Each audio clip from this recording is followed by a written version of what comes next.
अस्सलाम वालेकुम मेरे अज़ीज़ दोस्तों, आप देख रहे हैं हमारा चैनल फूड्स सीक्रेसी। अल्लाह बाबरकत रखे आपके और हमारे दस्तरखान को।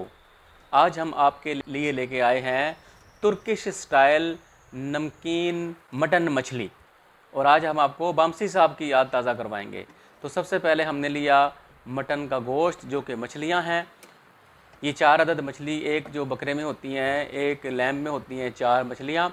और ये साथ इसके जो हमने 2 और नली वाली बोटियाँ ली हैं। बड़े बड़े साइज़ में इसको कट करना है, छोटे साइज़ में इसको नहीं रखना, क्योंकि तुर्की स्टाइल हमेशा ये बड़े साइज़ में ही वो बनाते हैं।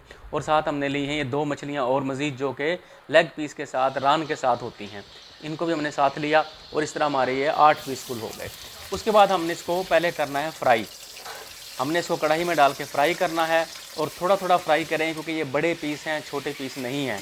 तो हम जब इसको कढ़ाई में डालेंगे तो इसके जो घी के छींटे जो है ना, वो हमारे ऊपर पड़ते हैं। तो इसके ऊपर हम ढक्कन ढक देंगे। ढक्कन ढकने की वजह से छींटे हमारे ऊपर नहीं पड़ेंगे और बचत रहेगी। चंद लम्हों बाद ढक्कन को हटा देंगे तो उसके जो छींटे उड़ना बंद हो जाएंगे। उसके बाद आप देखें, ये हमने इसकी फ्राई शुरू कर दी हुई है। और जब वो थोड़ा सा फ्राई हो गया तो वो दूसरी जो मछलियाँ थी वो हमने इसके अंदर डाल दी हैं। इसको दोबारा फिर हम थोड़ा सा ढक देंगे ताकि छींटे हमारे ऊपर ना पड़ें, और इसको मिक्स कर देंगे। और इसको उस वक्त तक हिलाते रहेंगे जब इसका कलर चेंज ना हो जाए। जब इसका कलर चेंज हो जाएगा, इसको खूबसूरत रेड कलर इसके ऊपर आ जाएगा, तो फिर ये हमारा नमकीन रोस्ट जो बनेगा वो बेहतरीन बनेगा, खुश शक्ल बनेगा और एग्जैक्ट तुर्किश स्टाइल बनेगा।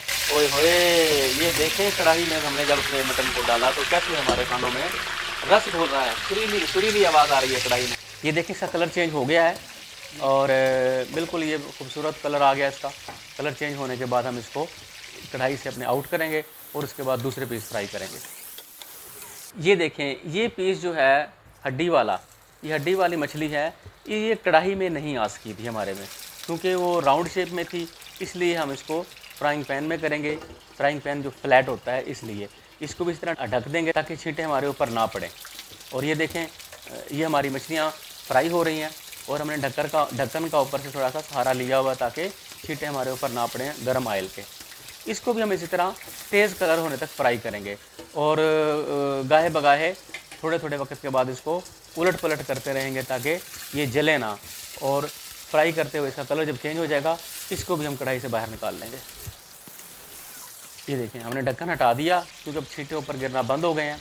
इस तरह से हमारा इसका मछलियों का कलर भी चेंज हो गया है। इसका मटन मछली का कलर भी चेंज हो गया। हम इसका रुख डायरेक्शन चेंज करते रहेंगे ताकि ये फ्राई अच्छी तरह से हो जाए।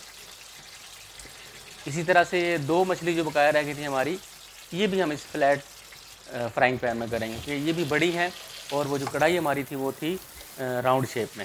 इसी तरह इसको भी मैंने फ्राई कर लिया, उसका भी कलर चेंज हो गया मुकम्मल। कलर चेंज होने के बाद इसको भी हम कढ़ाई से आउट करेंगे। और जिस कढ़ाई के अंदर हमने इसको फ्राई किया था, उसी कढ़ाई के उसी ऑयल के अंदर हमने पानी और प्याज डाल दिया हुआ है, और इसके अंदर हमने फिर दोबारा अपनी सारी मछलियाँ तरतीब से रख दी हुई हैं। डायरेक्शन इसकी देखिए, हमने 1 बाई 1 करके रखी है, एक की इधर एक की उधर, ताकि कढ़ाई में आसानी से आ जाए। जो बड़े पीस हैं तो इनको एहतियात से रखना है हमने। छोटे पीस होते हैं, जो छोटी बोटियाँ थे, वो तो जैसे चाहे मर्ज़ी डाल दें। इसको हमने एहतियात से समझदारी के साथ डाला। और ये हमने इसके अंदर अदरक लहसुन का पेस्ट डाला है, और थोड़ा सा नमक ज़रूरत के मुताबिक, आप अपनी ज़रूरत के मुताबिक कम ज़्यादा डाल सकते हैं। और थोड़ी सी हम इसके अंदर डालेंगे काली मिर्च। काली मिर्च तकरीबन ½ चम्मच ये डालेंगे हम। और थोड़ा सा हमने इसके अंदर डाला है गरम मसाला और तेज़ पत्ता 1-2 पीस, और थोड़ा सा हम इसके अंदर डालेंगे ज़ीरा। ज़ीरा भी हमारे टेस्ट के लिए है, खुशबू के लिए है। यानी इसके अंदर हम दीगर जो मसाले हैं, मिर्चें वगैरह, वो नहीं डालेंगे, बस थोड़े थोड़े मसाले हम खुशबू के लिए डालेंगे। और इसको ढक के रख देंगे, और ये तकरीबन 1 से सवा घंटा, 1 घंटा, 1.5 घंटा, सवा घंटा तक इसको पकने देंगे हम। और ये जब पक जाएगा तो ये बेहतरीन तरीके से गल जाएगा। ये गोश्त देखें कितना हमारा टेंडर हो गया है, बिल्कुल आप देख सकते हैं ये गोश्त मुकम्मल तौर पे गल चुका है, क्योंकि हमने इसको बहुत ज़्यादा गलाना है। ये सख्त नहीं रखना, बिल्कुल नरम रखना है, सॉफ्ट रखना है। तो कम से कम 1 घंटा, बल्कि 1 घंटा से प्लस इसको हमने टाइम देना है। ओए होए, क्या खूबसूरत कलर, क्या खूबसूरत मछलियाँ हमारी तैयार हुई हैं भाई। वाह जी वाह, वाह जी वाह, वाह जी वाह। ऐसा तो पहले कभी नहीं हुआ। कितना मज़ेदार, दिलकश दिलकश दिलकश दिलफरेब। क्या क्या खूबसूरत कलर आ गया गार्निश होने के बाद। आ जाओ बच्चों, सब आ जाओ, सब आ जाओ, आ जाओ, आ जाओ। नरम मुलायम मछलियाँ तैयार हो चुकी हैं आपके लिए, आएँ सब आ जाएँ। और ये देखें, हमारा खूबसूरत कलरफुल मछलियाँ तैयार हैं। तुर्की स्टाइल, इसके ऊपर हम गार्निश करेंगे। ये हमने देखें बेहतरीन किस्म की हमारी एक तैयार हुई डिश। और आपको बमसी साहब की याद आ गई होगी, क्योंकि वो भी अब तुर्की स्टाइल में ऐसी चीज़ें खाया करते थे, इस्तेमाल किया करते थे। आपने ड्रामा देखा होगा अर्तुगरुल उसमें। तो ये हमारी एक बेहतरीन मछली फ्राई तैयार है। अब देखें ये मैं इसको हल्का सा चम्मच से तोड़ रहा हूँ, बिल्कुल टेंडर हो चुकी है, नरम, सॉफ्ट, जूसी। इसके अंदर किसी किस्म की जो है ना सख्ती नहीं है, बिल्कुल नरम हो चुकी है, बिल्कुल नरम। और ये इसके अंदर कोई ज़्यादा मसाले जात बिल्कुल नहीं है, बिल्कुल नमकीन है ये। और ये सेहत में इंशाल्लाह हमारे मैदे में भारी नहीं होगी। आप इसको अपनी फैमिली के साथ, दोस्तों के साथ एंजॉय करें। उम्मीद है आपको हमारी वीडियो पसंद आई होगी। हमारी वीडियो को लाइक कर दें, हमारे चैनल को सब्सक्राइब और फॉलो कर लें। अल्लाह आप सब का हामी व नासिर हो। अस्सलाम वालेकुम व रहमतुल्लाहि व बरकातुहू।